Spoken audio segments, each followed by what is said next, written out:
So ayan guys, so meron lang akong i-share para maiwasan natin na maban yung ating mga account, no? Kasi marami akong nakikita na nagko-content na nawawala yung mga account nila, na re-restrict.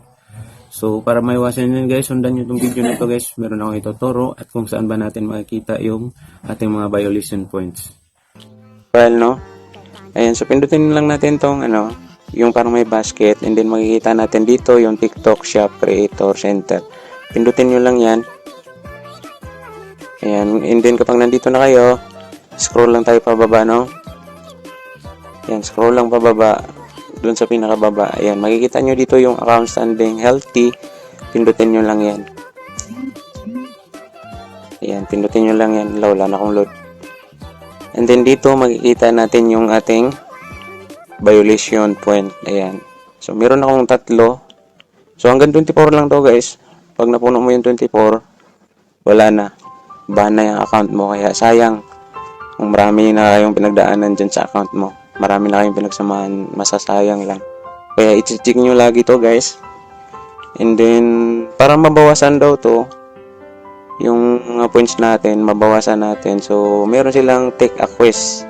So ma-answeran mo lang yung quiz. Ayan, pindutin natin, no? Ay, this live yung napindot ko, ito.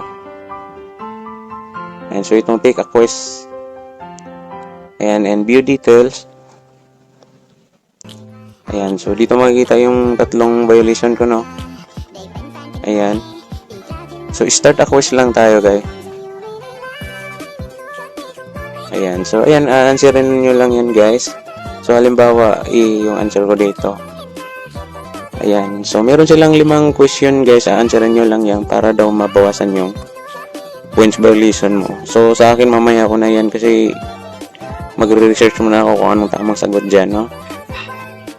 Ayan, so ito lang yung gagawin natin guys. Lagi nating i-check to. Ayan. Lagi nating i-check tong violation score. Kasi dyan nakasalalay yung account natin. Kung sa tingin nyo na marami na kayong violation, so pahinga muna kayo sa pag-upload upang maiwasan na maban. Kasi meron yatang expiration to eh. Nag-i-expire din to. Parang 90 days yata, parang sa YouTube.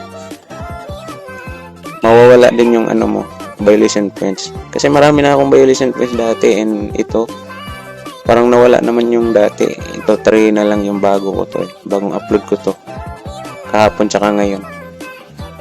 Ayan, so yan lang guys, no? So tandaan lang natin palagi, iwasan natin na maban kasi sayang yung pinaghirapan natin.